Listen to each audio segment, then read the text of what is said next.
Nahulog sa dagat ang dump truck na yan na isasakay sana sa barge sa Tampi Port sa Amlan, Negros Oriental. Ayon sa shipping company, aksidente ang nangyari. Nangako silang sasagutin ang danyo sa karga nitong sako-sakong buhanging nahulog sa dagat. 3 oras bago tuluyang naiahon sa tubig ang truck at nakabiyahe ang Roro. Aprobado na ni Pangulong Marcos ang pagbabalik ng pasukan sa Hunyo sa susunod na taon. Pero para maisakatuparan yan, kailangang agahan ng pasukan ngayong taon. Ayon sa Presidential Communications Office, July 29 ang darating na pasukan at magtatapos sa April 15, 2025. Sa ganyang schedule, matitiyak ding 180 pa rin ang school days kahit walang Saturday classes. Sa susunod na taon o school year 2025 to 2026, target na masimulan ng klase sa June 16, 2025 at matatapos ng March 31, 2026 ayon sa Department of Education. Layo nitong maiwasan ang dinaranas na kalbaryo ng mga estudyante at guro tuwing tag-init. Ngayong gabi o bukas, inaasahang papasok ng Philippine Area of Responsibility ang binabantayang low-pressure area. Sa latest monitoring ng Pag-asa, huliyang namataan 1,140 kilometers southeast ng Mindanao. Sa ngayon, wala pa itong epekto sa anumang bahagi ng bansa. Sakaling maging bagyo, tatawagin itong Aghon, ang unang bagyo ngayong taon. Umiiral pa rin ang easterlies na nakakaapekto sa bansa. Batay sa rainfall forecast ng Metro Weather, posibleng makaranas ng mahihinang pag-ulan ng ilang lugar sa Ilocos Region, Bicol at Mimaropa. Posible rin ang malalakas na pag-ulan sa malaking bahagi ng Visayas at Mindanao bukas. Hindi naman inaalis ang tsansa ng ulan sa Metro Manila. Pinagsabihan ng Kamara si Congressman Pantaleon Alvarez na maging maingat sa kanyang mga kinikilos at sinasabi, para yan sa panawagan ni Alvarez sa AFP na bawiin ang suporta nito sa Pangulo para hindi na raw lumala pa ang gulo sa West Philippine Sea. Sinabi ni Alvarez sa rally sa Tagum, Davao del Norte noong nakaraang buwan. Mas mabigat ang unang inirekomendang parusa ng House Committee on Ethics na 60-day suspension kay Alvarez. Pero nabago yan sa plenary dahil hindi raw angkop ang 60-day suspension sa ginawa ni Alvarez. Okay lang yun. I think I deserve to be punished.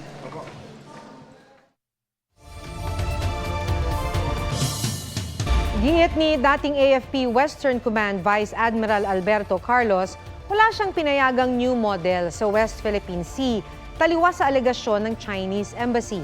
Sabi ng DOJ, wiretapping ang pag-record ng China sa usapan ni Carlos at ng isang opisyal ng China. May report si June Veneracion. Kinumpirma ni Vice Admiral Alberto Carlos na nakatanggap siya ng tawag mula sa isang Chinese military attaché nung hepe pa siya ng AFP Western Command. Sa pagdinig ng Senado, sa umano'y pag-wiretap ng Chinese Embassy, sinabi ni Carlos na tinawagan siya noong Enero ni Senior Colonel Lee. Pinag-usapan daw nila ang pagpapababa ng tensyon sa West Philippine Sea, lalo na tuwing merong rotation and resupply mission para sa mga tropa sa BRP Sierra Madre sa Ayungin Shoal. Pero there are stories about me making secret deals with China and their officials. These are completely false. I have not compromised the country's territorial integrity. I have not given up our sovereign rights and entitlement. matatanda ang sinabi ng Chinese Embassy na pumayag si Carlos sa isang new model para sa resupply mission sa West Philippine Sea. We did not discuss the new model. We did not discuss the term common understanding, new model were not part of our conversation. I condemn the act of the Chinese Embassy to record the conversation without my consent. Nang tanungin kung ano ang mga detalye ng phone conversation na tumagal lang daw ng 3 hanggang 5 minuto, nakiusap si Vice Admiral Alberto Carlos ng executive session. Pumayag naman ang mga senador. Matatandaang natanggal si Carlos sa pwesto bilang Westcom Chief sa gitna ng kontrobersya. Sabi ni Carlos, humingi ng paumanhin sa kanya si Colonel Lee, pero di na siya sumagot. Ayon sa Department of Justice, masasabing wiretapping ang nangyari. So it can be considered as a violation of the anti-wiretapping law. Kahit inimbitahan, hindi dumalo sa pagdinig si Chinese Ambassador Wang Zilian. Sabi ni DFA Secretary Enrique Manalo, nakadepende sa resulta ng investigasyon ng law enforcement agencies kung kailangan paalisin ng isang foreign diplomat na nasangkot sa krimen, gaya ng paglabag sa anti-wiretapping law. June Veneracion nagbabalita para sa GMA Integrated News. Sa social media lang daw nalaman ni Bamban Mayor Alice Guo na pugante pala ang ilan sa kanyang kasosyo sa negosyo.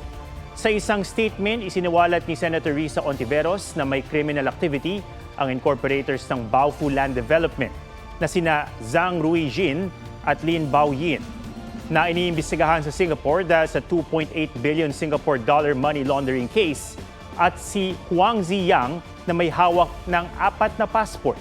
Sabi ni Guo si Huang Ziyang lang ang nakausap niya sa kanila. Iniuugnay si Guo sa ni-raid na Pogo Complex sa lupang pagmamayari ng alkalde. Kahapon po nakita ko po doon sa Facebook post niyo po na sila po ay money launderer po sa Singapore. Hindi ba kayo nag-due diligence sa makakasama yung mga co-incorporators? Nakilala ko po siya sa Clark pero hindi ko po alam siya po ay isang fugitive. Labas-pasok naman po siya ng bansa, nakakakwentuhan, nakakausap naman po. In fact po, yung naging record po niya pagbili po sa akin ng baboy, maayos naman din po. Muli ring koneksyon sa pagdinig ang pagkatao ni Guo. Sabi ni Guo, kasambayang nanay niyang si Amelia Leal at iniwan siya sa pagkakapanganak. Tanong ni Ontiveros paanong iniwan si Guo ng kanyang nanay gayong may mga nakababatang kapatid ng alkalde. Base sa record ng Philippine Statistics Authority, 3 ang kapatid ni Guo. Sagot ni Guo, itinago niya ang tungkol sa kanyang mga kapatid dahil ayaw na niyang madamay pa ang ibang tao.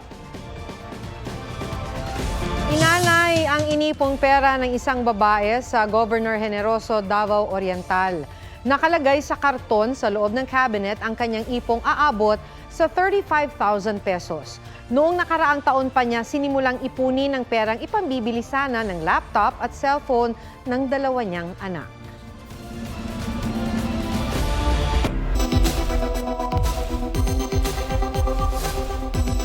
Narito ang tip talk ng Bangko Sentral ng Pilipinas sakaling anayin o masira ang perang papel. Dalhin ito sa pinakamalapit na otorisadong bangko. Dadalhin ng bangko ang pera sa BSP para masuri kung ito ay may halaga pa. May 3 pamantayan ng BSP kung pwede pa itong mapalitan.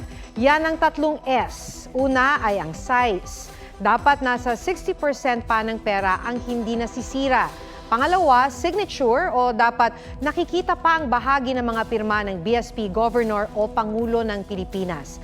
At pangatlo, security thread na dapat kita sa pera. Paalala rin ng BSP, mas mainam kung i-deposit sa bangko ang malalaking halaga ng pera imbes na itago sa bahay.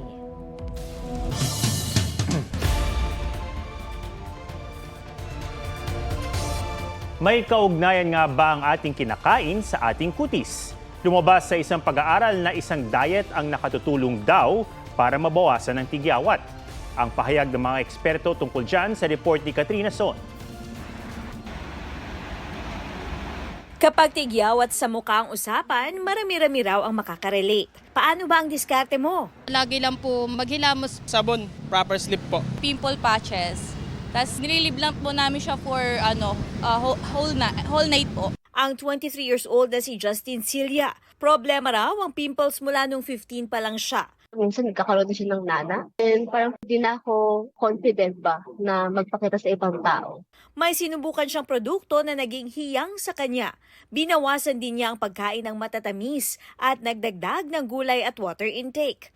Sa pag-aaral na ginawa ng isang universidad sa Naples, Italy, ang mga babaeng edad 18 to 30 na ginawa ang low-calorie keto diet sa loob ng 45 days, nagkaroon ng mas maayos na kutis. Nabawasan din daw ang mga tigyawat. Pero paglilinaw ng eksperto, inconclusive pa siya, meron pa rin mga conflicting data. As of now, we don't recommend doing keto diet for acne alone, personally.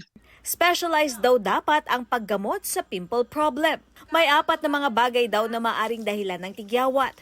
hyperkeratinization o ang pagpapatong-patong nito sa balat kaya nagbabara ang pores ng muka, inflammation, bacterial infection at ang sebum production.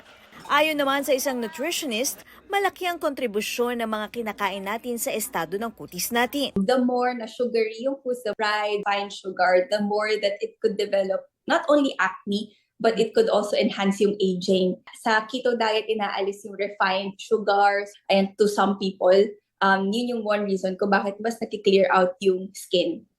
Ang keto diet, low in carbohydrates at mas maraming fats tulad ng avocado, nuts at meat. Ngunit paalala niya, To some, it's effective when it comes to weight loss, but it is not long-term and it is not for everyone. Katrina Son, nagbabalita para sa GMA Integrated News. Babala, sensitibo po ang mga litratong makikita ninyo. Hinahanap ng netizens ang isang pusang nakitang may nakasaksak na kutsilyo sa mukha. Nakatarak ang kutsilyo malapit sa kanang mata ng pusa. Ayon sa uploader ng mga litrato na si Wency Dadural, nagpa-practice sila ng sayaw sa public market sa San Jose City, Nueva Ecija, nang mapansin nila ang pusa. Pinost niya ang mga litrato sa social media para ihingi ng tulong ang pusa. Nang may nagtangkaraw na mag-rescue sa pusa, tumakbo ito hanggang sa natanggal ang kutsilyo sa ulo nito. Nasa 2 pulgada raw ang pagkakabaon ng kutsilyo. Pero mula noon, hindi pa raw nakikita ulit ang pusa. Nahulikham ang pagharurot ng isang van matapos itong makabangga ng ilang sasakyan sa Pasig City.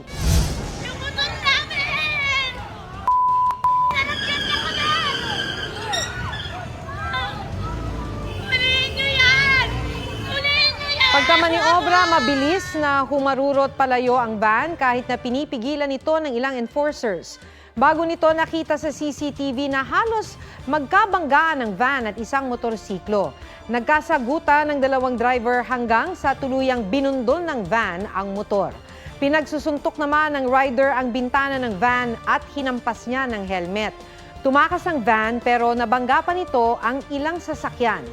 Para makatakas, umatras ito at nakaladkad ang motor ng nakaalitan niyang rider saka mabilis na humarurot. Posibleng sampahan ng reklamong malicious mischief at physical injury ang driver ng van. Bianca Umali, sinagot kung may selosan bang nagaganap ngayong katambal ni Ruru Madrid ang sexy star na si Angelica sa Black Rider. Meron na kaming sistema in the relationship na we will really put an effort into being transparent and honest with each other. Marian Rivera at Alden Richards, waging Actress and Actor of the Year sa 5th Village People Choice Awards. Iba pang kapuso, kinilala rin. Habang ang GMA nakuha naman ang TV Station of the Year Award. Sour album ng Phil-Am singer na si Olivia Rodrigo, most streamed album by a female artist sa Spotify. Blackpink, kauna-unahang K-pop female group na nakakuha ng Brit Gold Certification for Album sa United Kingdom para sa The Album. At June ng 17, may fanboy moment with Rihanna. Nelson Canlas nagbabalita para sa GMA Integrated News.